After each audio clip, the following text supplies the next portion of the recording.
Hello student, Kalyani IAS academy के online platform पर आपका स्वागत है। मैं हूं लखन दायमा, आपको एमपी जीके पढ़ा रहा हूं। एमपी जीके एक ऐसा सब्जेक्ट है फ्रेंड्स जो आपके एमपीपीएससी प्रीलिम्स और मेंस की दृष्टि से बहुत ही इंपॉर्टेंट है।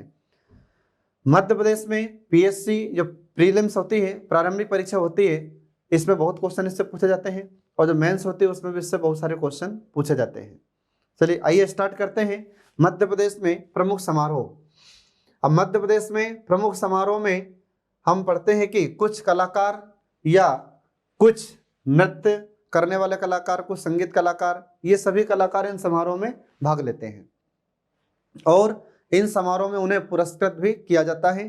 तो इसमें स्टार्ट करते हैं। पहला है लोकरंग समारोह। तो लोकरंग समारोह ये कहाँ पर होता है फ्रेंड्स? तो इसका आयोजन स्थल है भोपाल। तो आपसे क्वेश्चन पूछा जाएगा कि मध्य प्रदेश में लोकरंग समारोह का आयोजन कहाँ पर होता है? तो ये भोपाल में होता है। ठीक है, और कब होता है ये? तो इसको ध्यान रखना, प्रतिवर्ष 26 जनवरी से 30 जनवरी के मध्य, मतलब 5 दिनों तक इस लोकरंग समारोह का आयोजन किया जाता है। तो इसमें आपको ध्यान रखना होगा, आपसे क्वेश्चन पूछ सकता है कि जो लोकरंग समारोह होता है मध्य प्रदेश में भोपाल में, यह कब आयोजित होता है? तो ध्यान रखना, जनवरी के महीने में होता है, 5 दिनों तक यह आयोजन होता है। तो आप यहाँ पर देखिए, इसमें ये फोटो आप देख रहे हैं, तो इसमें लोकरंग समारोह में कलाकार भाग लेते हैं। कुछ नृत्य करने वाले कलाकार होते हैं या अन्य कलाओं का प्रदर्शन करने वाले कलाकार होते हैं, तो वो इस लोकरंग समारोह में भाग लेते हैं और फिर जो विजेता होते हैं उन्हें पुरस्कार भी दिया जाता है। इसके बाद फिर अगला आता है कालिदास समारोह। अब कालिदास समारोह, इसकी शुरुआत कब होती है? तो 1958 1958 में इसकी स्थापना या इसकी शुरुआत की जाती है। तो इसको ध्यान रखना, अगर आपसे क्वेश्चन पूछा जाता है कि मध्य प्रदेश में कालिदास समारोह की शुरुआत कब हुई थी, तो आपको याद रखना है 1958 में। कहाँ पर इसका आयोजन किया जाता है, इसकी शुरुआत कहाँ पर होती है? तो उज्जैन से इसकी शुरुआत हुई थी, ध्यान रखना, और इसका आयोजन प्रतिवर्ष उज्जैन में ही होता है। तो इसको ध्यान रखना। इसके बाद में इस समारोह में कौन भाग लेते हैं, इसके बाद में कौन कौन से कलाओं का प्रदर्शन यहाँ पर किया जाता है, इसका उद्देश्य क्या है इस समारोह का, उसमें आपको ध्यान रखना है कि इस समारोह में संगीत कलाकार भाग लेते हैं। इसके बाद कुछ विशेष कर जो संस्कृत साहित्य के विद्वान होते हैं वे भी यहाँ पर भाग लेते हैं। इसके बाद में जो यहाँ पर विजेता होता है उन्हें बाद में पुरस्कार प्रदान किया जाता है या उन्हें पुरस्कृत किया जाता है। तो आप यहाँ पर देखिए, ये कालिदास समारोह की फोटो हमने आपको दिखाई है। तो ये कालिदास समारोह का आयोजन प्रतिवर्ष कहाँ होता है? उज्जैन में होता है। तो आपसे एग्जाम में क्वेश्चन पूछ सकता है कि मध्य प्रदेश में कालिदास समारोह कहाँ पर होता है? तो उज्जैन में होता है, ध्यान रखना। ठीक है, इसके बाद फिर अगला आता है खजुराहो नृत्य समारोह। तो खजुराहो नृत्य समारोह ये कहाँ पर होता है फ्रेंड्स? खजुराहो में होता है। खजुराहो किस जिले में आता है? छतरपुर में। कब इसकी शुरुआत होती है खजुराहो नृत्य समारोह की? तो 1976 में, 1976 में इसकी शुरुआत होती है। और कहाँ पर इसका आयोजन होता है? खजुराहो में। और खजुराहो किस जिले में आता है? तो छतरपुर जिले में आता है। तो आप यहाँ पर देखिए, ये तो फोटो आप देख रहे हैं, ये पिक्चर आप देख रहे हैं, तो इस पिक्चर में प्रमुख या कुछ विभिन्न कलाकार हैं जो अपनी कलाओं का प्रदर्शन यहाँ पर दिखा रहे हैं। इसमें मेल और फीमेल दोनों ही पार्टिसिपेट करते हैं, दोनों भाग लेते हैं। ठीक है, और यहाँ पर पूरे भारत के कलाकार आते हैं, ध्यान रखना। ठीक है, तो यहाँ पर अंतर्राष्ट्रीय महत्व का 7 दिवसीय समारोह होता है। तो आपसे अगर क्वेश्चन पूछा जाता है कि मध्य प्रदेश में जो खजुराहो नृत्य समारोह है ये कितने दिनों तक इसका आयोजन किया जाता है, तो इसका आयोजन 7 दिनों तक होता है। इसके बाद में ये हमारे भारत में सबसे बड़ा शास्त्रीय नृत्य समारोह है। तो अगर आपसे क्वेश्चन पूछा जाता है कि भारत में और हमारे मध्य प्रदेश में सबसे बड़ा शास्त्रीय नृत्य समारोह कौन सा है, तो ये खजुराहो नृत्य समारोह है। ये हमारे मध्य प्रदेश का तो सबसे बड़ा है ही, साथ साथ पूरे भारत का सबसे बड़ा शास्त्रीय नृत्य समारोह है ये। शास्त्रीय नृत्य को इंग्लिश में कहा जाता है क्लासिकल डांस। ठीक है, मतलब जो पुराने समय से डांस चले आ रहे हैं, नृत्य चले आ रहे हैं, उनका आयोजन यहाँ पर किया जाता है। तो कुछ शास्त्रीय नृत्य में जैसे कथक, तो ये कथक ये उत्तर प्रदेश का है, ध्यान रखना। इसके बाद कुचिपुड़ी ये आंध्र प्रदेश का नृत्य है। इसके बाद फिर भरतनाट्यम ये तमिलनाडु का नृत्य है। इसके बाद फिर मोहिनीअट्टम ये कहाँ का है? केरल का है। तो ये हमसे एग्जाम में भी क्वेश्चन पूछा जा चुका है कि मोहिनीअट्टम कहाँ का नृत्य है, भरतनाट्यम कहाँ का नृत्य है, ठीक है, कुचिपुड़ी कहाँ का नृत्य है, इनके बारे में हमसे क्वेश्चन पूछा जाता है। तो ये नृत्य के कलाकार खजुराहो में आते हैं और अपनी कला का प्रदर्शन दिखाते हैं, ये अपनी कला का प्रदर्शन यहाँ पर करते हैं। इसके बाद फिर हमारे बिरजू महाराज, ये पूरे विश्व में फेमस है कथक नर्तक है ये। तो अगर आपसे क्वेश्चन पूछा जाता है कि बिरजू महाराज कौन है ये, तो ये कथक नर्तक है, मतलब जो कथक नृत्य होता है इसके कलाकार है, फेमस कलाकार हैं और पूरे वर्ल्ड में फेमस है ये, हमारे मध्य प्रदेश में और भारत में और साथ साथ पूरे विश्व में फेमस है। तो आपसे क्वेश्चन पूछ सकता है कि बताइए जो बिरजू महाराज है ये कौन से कलाकार हैं, संगीतकार हैं, इसके बाद नृत्यकार है, दोनों है, इनमें से कोई नहीं है। तो ध्यान रखना ये क्या है, नृत्य के कलाकार हैं।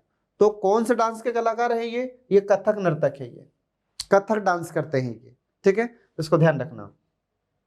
इसके बाद फिर अगला आ जाता है तानसेन समारोह। तो बहुत ही इंपॉर्टेंट समारोह फ्रेंड्स, एग्जाम में आपसे बार बार इससे क्वेश्चन पूछा जाता है। तो तानसेन समारोह की शुरुआत कब होती है, 1980 में, 1980 में इसकी शुरुआत की गई थी। कहाँ पर इसका आयोजन होता है, तो इसका आयोजन होता है ग्वालियर में। तो प्रत्येक वर्ष दिसंबर के महीने में इसका आयोजन होता है तानसेन समारोह का, और कहाँ पर होता है, तो ग्वालियर में। तो किसकी स्मृति में ये आयोजन करवाया जाता है, तो जो संगीत सम्राट थे तानसेन, उनकी स्मृति में ग्वालियर में इसका आयोजन किया जाता है। और जो यहाँ पर विजेता होता है उसे पुरस्कार प्रदान किया जाता है। 2020 में तानसेन पुरस्कार पंडित सतीश व्यास को दिया गया है। तो उसमें ध्यान रखना, एग्जाम में आपसे क्वेश्चन पूछ सकता है कि बताइए 2020 के तानसेन पुरस्कार जिस व्यक्ति को दिया गया है तो उसके विजेता कौन है, तो वह है सतीश व्यास। ये सरोद वादक है, उनको ध्यान रखना। एग्जाम में आपसे क्वेश्चन पूछा जाता है तानसेन समारोह के बारे में कि यहाँ पर तानसेन सम्मान किसे दिया गया था। इसके बाद फिर अगला आ जाता है दुर्लभ वाद विनोद। तो दुर्लभ वाद विनोद, इसका आयोजन भोपाल में होता है, इसको ध्यान रखना। और इसमें प्राचीन से लेकर वर्तमान तक के वाद्य यंत्रों का प्रयोग किया जाता है। तो अगर आपसे क्वेश्चन पूछा जाता है कि वह कौन सा समारोह है जिसमें प्राचीन से लेकर वर्तमान तक के वाद्य यंत्रों का प्रयोग किया जाता है, तो वह है दुर्लभ वाद विनोद समारोह। कहाँ पर होता है ये, भोपाल में होता है। इसके बाद फिर अगला आता है मालवा उत्सव। अब ये मालवा उत्सव हमारे मध्य प्रदेश में कब शुरू किया गया था, तो 1991 में, 1991 में इसे शुरू किया गया था फ्रेंड्स, इसको याद रखना। इसका आयोजन कहाँ कहाँ पर होता है, तो इसका आयोजन इंदौर, उज्जैन और मांडू तीनों जगह संयुक्त रूप से होता है, ठीक है, तो इसको ध्यान रखना। इसके बाद फिर इस उत्सव का उद्देश्य क्या होता है, तो इस उत्सव का उद्देश्य मालवा संस्कृति को बढ़ावा देना। तो अगर आपसे क्वेश्चन पूछा जाता है कि जो मालवा उत्सव मनाया जाता है इसको क्यों मनाते हैं, तो मालवा संस्कृति को बढ़ावा देने के लिए। तो यहाँ पर देखिए आप, मालवा उत्सव, ये लोक संस्कृतियाँ यहाँ पर दिखाई जा रही है। तो विभिन्न प्रकार की संस्कृतियों का यहाँ पर प्रदर्शन किया जाता है। तो मालवा में जो संस्कृतियाँ हैं, संस्कृति है, उसको बढ़ावा देने के लिए प्रतिवर्ष ये मालवा उत्सव मनाया जाता है। तो आपसे क्वेश्चन कैसे पूछेगा, क्वेश्चन आपसे पूछेगा कि बताइए ये मालवा उत्सव कहाँ कहाँ पर मनाते हैं, तो 3 स्थान पर इसे एक साथ मनाया जाता है संयुक्त रूप से, इंदौर में, उज्जैन में और मांडू में। इसके बाद फिर अगला समारोह आता है अमीर खां संगीत समारोह। तो अमीर खां समारोह का आयोजन कहाँ पर किया जाता है, इंदौर में। तो आपको पता होगा कि जो अमीर खां थे वो संगीत में बहुत ही फेमस रहे हैं, तो संगीत कलाकार थे, इसलिए उन्हीं की याद में, किसकी याद में, अमीर खां की याद में इंदौर में उनका या उनकी स्मृति में यहाँ पर इंदौर में इसका आयोजन किया जाता है, क्योंकि हमारे इंदौर घराने से बिलोंग करते थे, तो इसको ध्यान रखना। तो अमीर खां की स्मृति में इसका आयोजन करवाया जाता है अमीर खां संगीत समारोह का। तो यहाँ पर संगीत और गायन का आयोजन किया जाता है प्रतिवर्ष, और इसमें यहाँ पर जो विजेता होता है उन्हें ही पुरस्कार दिया जाता है या उन्हें पुरस्कृत किया जाता है, इसको ध्यान रखना। इसके बाद फिर अगला आ जाता है अलाउद्दीन खां संगीत समारोह। तो अलाउद्दीन खां संगीत समारोह का आयोजन कब से हुआ, तो ध्यान रखना 1976 से अलाउद्दीन खां संगीत समारोह की शुरुआत हुई थी। और कहाँ पर इसका आयोजन किया जाता है प्रतिवर्ष, तो मैहर में। और मैहर किस जिले में आता है, तो यह सतना जिले में आता है, इसको ध्यान रखना। फिर इसके बाद में ये किसकी याद में इसे शुरुआत किया गया था, तो अलाउद्दीन खां बहुत ही प्रसिद्ध संगीत कलाकार थे, तो उनकी स्मृति में इसे यहाँ पर शुरू किया गया है। और अलाउद्दीन खां की साधना स्थली ये मैहर रहा है, इसलिए यहाँ पर प्रतिवर्ष अलाउद्दीन खां संगीत समारोह का आयोजन किया जाता है। तो यहाँ पर आप फोटो में देखें, तस्वीर देखें, यहाँ पर अलाउद्दीन खां संगीत समारोह की फोटो है। प्रतिवर्ष यहाँ पर संगीत कलाकार इसमें भाग लेते हैं, ठीक है। और यहाँ पर एक प्रमुख आकर्षण है यहाँ का मेहर बैंड, जो बहुत प्रसिद्ध है, उसको याद रखना आप लोग। इसके बाद फिर अगला जाता है राष्ट्रीय रामलीला समारोह। इसका आयोजन कहाँ पर होता है? तो इसका आयोजन हमारे मध्य प्रदेश की राजधानी भोपाल में होता है, इसको ध्यान रखना। हमारे भारत के या हमारे देश के विभिन्न राज्यों के रामलीला के कलाकार या रामलीला की जो मंडलियां होती हैं वो इसमें भाग लेती हैं और भगवान श्री राम पर आधारित लीलाओं का प्रदर्शन करती है ये मंडलियां। तो अगर आपसे क्वेश्चन पूछा जाता है कि मध्य प्रदेश में राष्ट्रीय रामलीला का आयोजन कहाँ पर होता है, तो ये होता है भोपाल में, इसको ध्यान रखना फ्रेंड्स। इसके बाद फिर अगला आ जाता है सुभद्रा कुमारी चौहान समारोह। तो सुभद्रा कुमारी चौहान समारोह, इसकी शुरुआत कब होती है? 1982 में, 1982 में इसकी शुरुआत होती है। इसका आयोजन कहाँ पर किया जाता है? तो जबलपुर में, इसको ध्यान रखना फ्रेंड्स। तो एग्जाम में अगर आपसे क्वेश्चन पूछा जाता है कि हमारे मध्य प्रदेश में सुभद्रा कुमारी चौहान समारोह का आयोजन कहाँ पर होता है, तो जबलपुर में होता है। इसके बाद में यहाँ पर कौन कौन से कलाकार भाग लेते हैं? तो यहाँ पर हमारे देश के साहित्यकार, इसके बाद में फिर कला विशेषज्ञ इसमें भाग लेते हैं। कहाँ पर? ये सुभद्रा कुमारी चौहान समारोह में। तो आपसे क्वेश्चन कैसे पूछेगा? तो क्वेश्चन इसमें पूछा जाएगा कि बताइए इसकी शुरुआत कब हुई थी सुभद्रा कुमारी चौहान समारोह की? तो 1982 में। कहाँ पर आयोजन होता है? जबलपुर में। यहाँ पर कौन से कलाकार भाग लेते हैं? तो इसमें साहित्यकार और हमारे जो कला विशेषज्ञ होते हैं वे इसमें भाग लेते हैं, इसको ध्यान रखना। अगला आता है टेपा समारोह। तो टेपा समारोह, इसकी शुरुआत कहाँ पर हुई थी? उज्जैन में। और इसका आयोजन अभी भी कहाँ पर होता है? उज्जैन में होता है। यह एक हास्य समारोह है। इसमें कुछ कलाकार ऐसे अपना रूप बनाकर आते हैं जिससे व्यक्ति को हंसी आती है और इसका आयोजन प्रतिवर्ष 1 अप्रैल को किया जाता है। तो यहाँ पर आप देखिए, इसमें जैसे ये कलाकार सब बैठे हुए हैं, सब विभिन्न रूप धारण करके आए हुए हैं, ठीक है। तो ये ऐसे रूप बनाकर इसलिए आते हैं ताकि पब्लिक हंसे, ठीक है। तो ये पूरे यहाँ पर उज्जैन में, तो ध्यान रखना कहाँ पर होता है? ये उज्जैन में होता है टेपा समारोह। और ये अपने से एग्जाम में भी क्वेश्चन पूछ चुका है कि टेपा समारोह कहाँ होता है।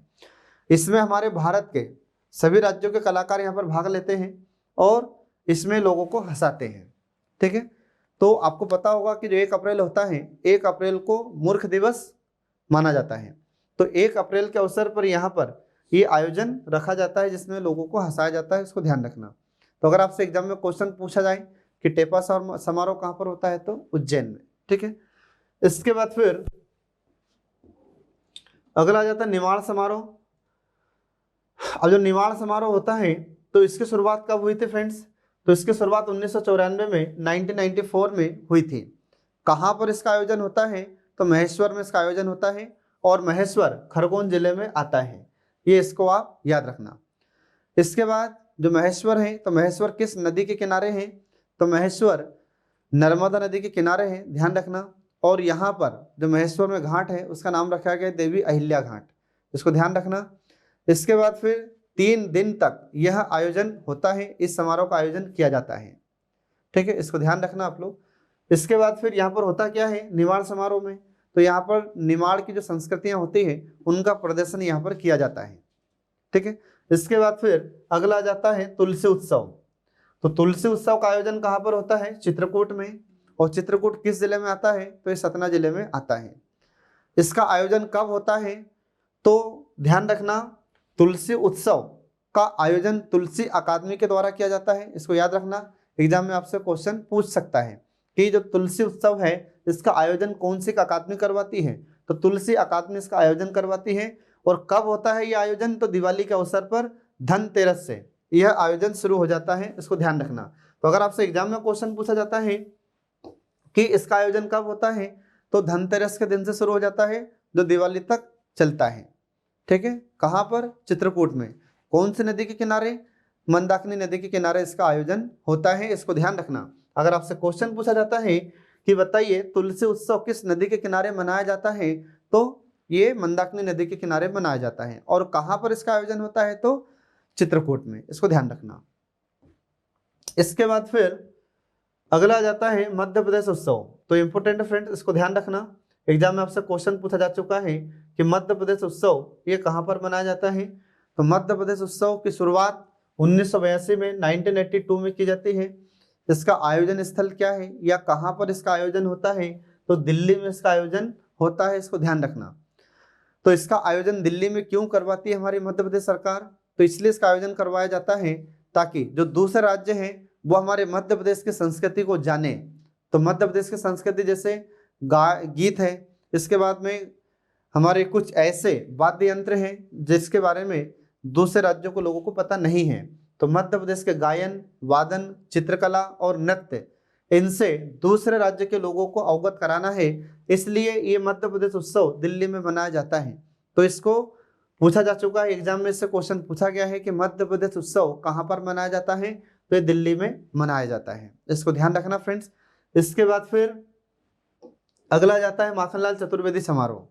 तो माखनलाल चतुर्वेदी समारोह की शुरुआत 1987 में 1987 में की गई थी और इसका आयोजन प्रतिवर्ष कहाँ पर होता है, तो इसका आयोजन प्रतिवर्ष खंडवा में किया जाता है, इसका ध्यान रखना। एग्जाम में आपसे क्वेश्चन पूछा जाता है।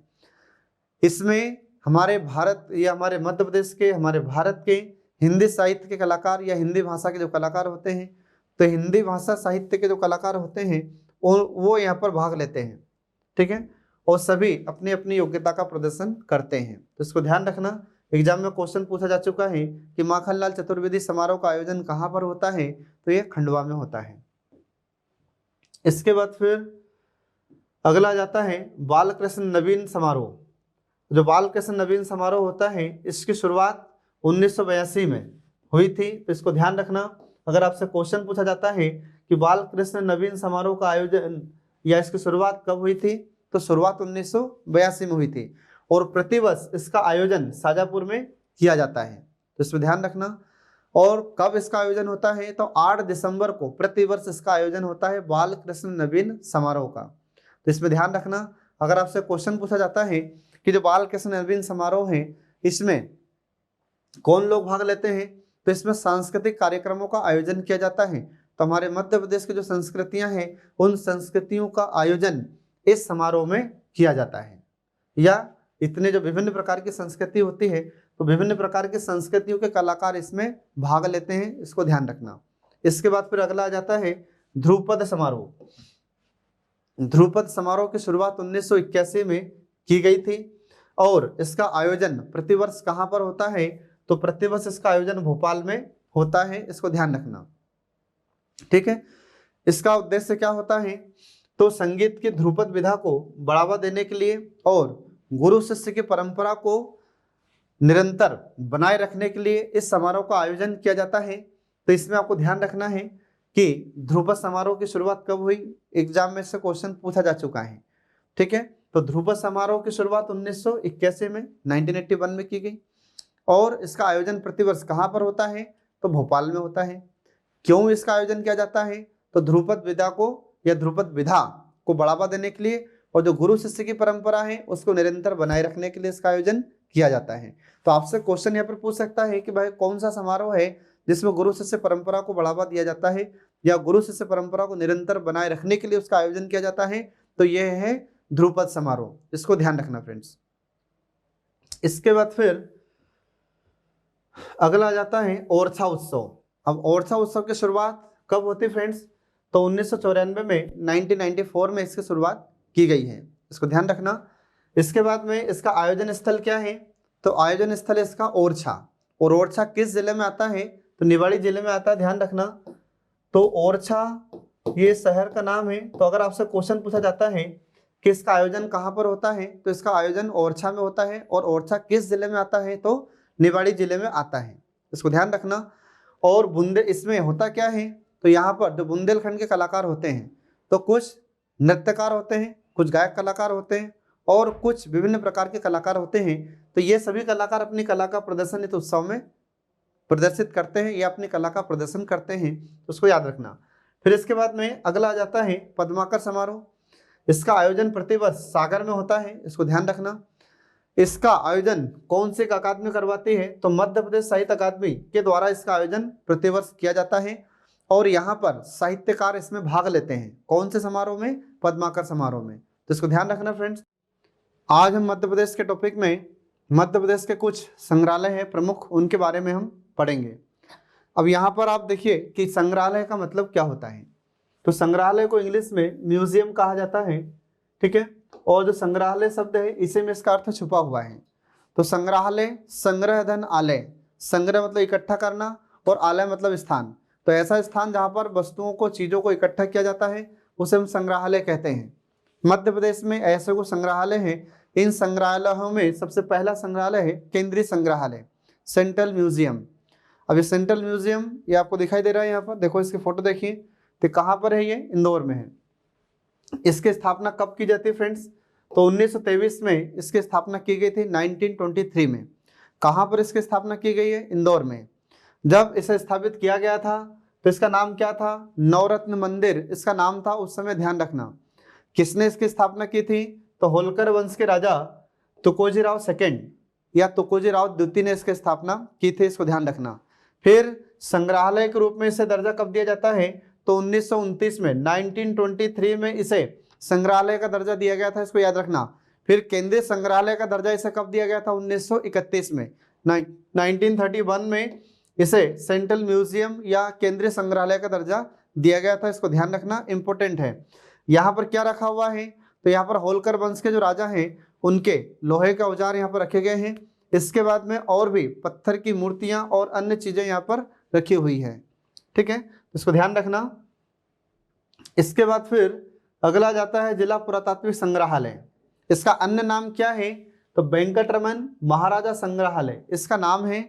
इसकी स्थापना 1908 में की गई थी। 1908 में कोठी या महल के रूप में इसकी स्थापना की जाती है। कहाँ पर है ये? रीवा में है। इसकी स्थापना किसने की थी? तो महाराजा वेंकटरमन जूदेव ने इसकी स्थापना की थी। 1988 में, 1988 में इसे संग्रहालय का दर्जा दिया गया था, इसे ध्यान रखना। इसके बाद में बघेल वंश से संबंधित पुरानी सामग्री यहाँ पर रखी गई है, इसको याद रखना। इसके बाद फिर अगला संग्रहालय आता है इंदिरा गांधी मानव संग्रहालय। इसकी स्थापना 1977 1977 में की गई थी। कहाँ पर? भोपाल में। इसका उद्देश्य क्या है? तो यहाँ पर संपूर्ण भारत की लोक कला, अनुसूचित जाति, अनुसूचित जनजाति, मानव विकास, सभ्यता का विकास तथा उसका उद्भव संबंधी कहानियों को प्रस्तुत करना इस संग्रहालय का उद्देश्य होता है। तो इसको ध्यान रखना फ्रेंड्स, इंपॉर्टेंट है, एग्जाम में से क्वेश्चन पूछा जाता है। अगला जाता है महाराजा छत्रसाल संग्रहालय। तो महाराजा छत्रसाल संग्रहालय 12 सितंबर 1955 को स्थापित किया गया था, ये आपको याद रखना है। इसका उद्घाटन किसने किया था? तो प्रधानमंत्री पंडित जवाहरलाल नेहरू ने इसका उद्घाटन किया था। कहाँ पर है ये? धुबेला में। धुबेला किस जिले में आता है? छतरपुर में आता है। यहाँ पर क्या रखा गया है? तो यहाँ पर बघेलखंड और बुंदेलखंड की पुरानी सामग्रियों को रखा गया है।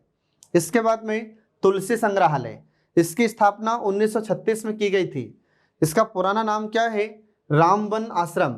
कहाँ पर है? रामवन में।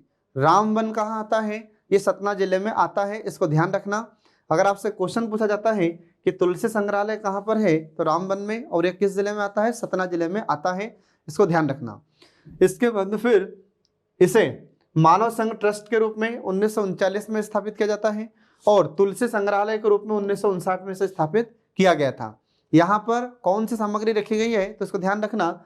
यहाँ पर भरहुत स्तूप, गुप्तकालीन और जैन धर्म से संबंधित पुरानी सामग्रियों को रखा गया है, इसको ध्यान रखिएगा। इसके बाद फिर अगला जाता रानी दुर्गावती संग्रहालय। रानी दुर्गावती संग्रहालय की स्थापना 1975-76 में की गई है। कहाँ पर? जबलपुर में। इसमें कौन से सामग्री को रखा गया है? तो कलचुरी वंश और गोंड वंश के जो राजा हैं उनकी पुरानी सामग्रियों को रखा गया है। अगला आता है राज्य संग्रहालय। तो राज्य संग्रहालय की स्थापना 1887 में या 1887 में इसकी स्थापना की गई थी। तो जब इसको स्थापित किया गया था 1887 में या 1887 में, तो उस समय इसका नाम था एडवर्ड संग्रहालय। फिर 1909 में या 1909 में इसे अजायब घर के रूप में स्थापित किया जाता है और 1964 में 1964 में राज्य सरकार द्वारा इसका अधिग्रहण कर लिया जाता है।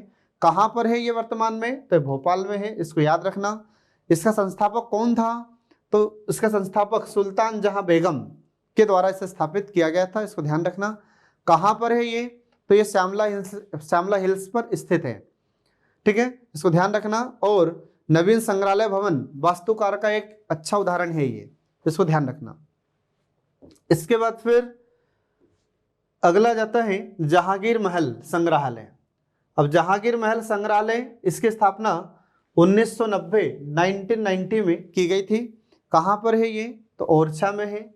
और ओरछा किस जिले में आता है? निवाड़ी जिले में आता है। यहाँ पर क्या रखा गया है?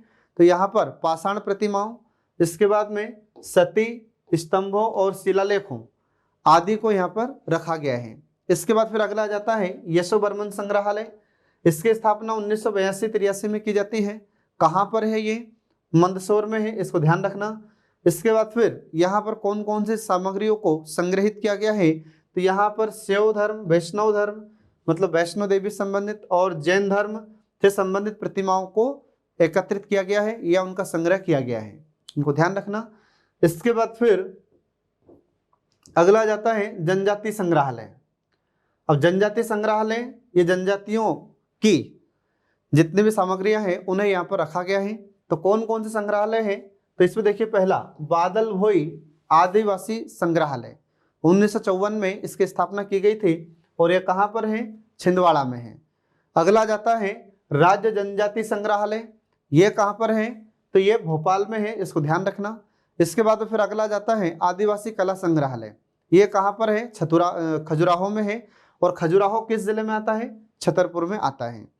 इसके बाद हमारे मध्य प्रदेश में कुछ निजी संग्रहालय हैं। तो निजी संग्रहालयों में जैसे राजा मृगेंद्र सिंह संग्रहालय, ये शहडोल में है, इसको ध्यान रखना। एग्जाम में आपसे क्वेश्चन इससे पूछा जा चुका है।